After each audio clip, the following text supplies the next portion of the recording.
Hello everyone, good morning. আশা করি তোমরা সবাই অনেক ভালো আছো, আমিও ভালো আছি। তো আমার ছোট্ট মিনি ব্লগে তোমরা সবাই অনেক অনেক স্বাগত।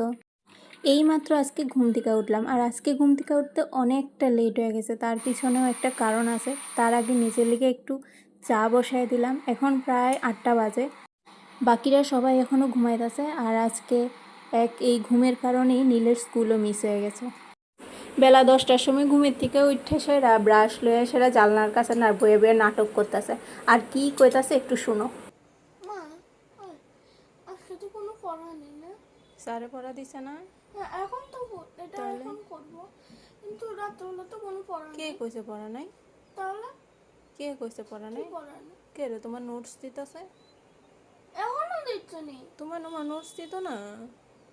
আজকে তো তোমার স্কুল ছিল। কতগুলো পড়া জমছে জানো? মাত্র তো এক চ্যাপ্টার শেষ করছো। দেখছো, হে হচ্ছে শুধু পড়াশোনা ফাঁকি কেমনে দিতে পারে সে চিন্তায় থাকে। তো এইদিকে আমি ভাত বসায় দিছি, আর কালকের তরকারি একটু রয়ে গেছিলো, মাছ দিয়া বেগুন দিয়ে আলু দিয়া রান্না করছিলাম। তো এটা রয়ে গেছে, এটা এখন গরম করে নিতেছি। আসলে তারা কালকে একটু কাজে বাইরে ছিল, আইতে আইতে প্রায় 2টা বাজে রাত্রে, আয়েসারা ভাত খায় নাই, এদিকে তরকারি রয়ে গেছে। তো আজকে আমি রান্না করবো হচ্ছে কাঁকরোল ভাজা আর বেগুন দিয়া ইলিশ শুটকি দিয়া রান্না করবো।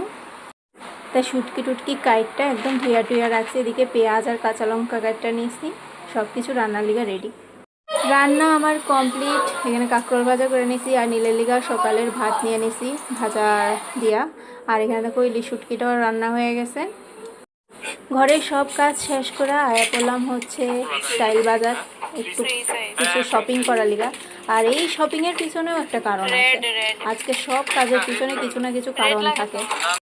আর এই শপিংয়ের পিছনে কারণটা কি, এটা দেখাবো আমি নেক্সট ভিডিওতে।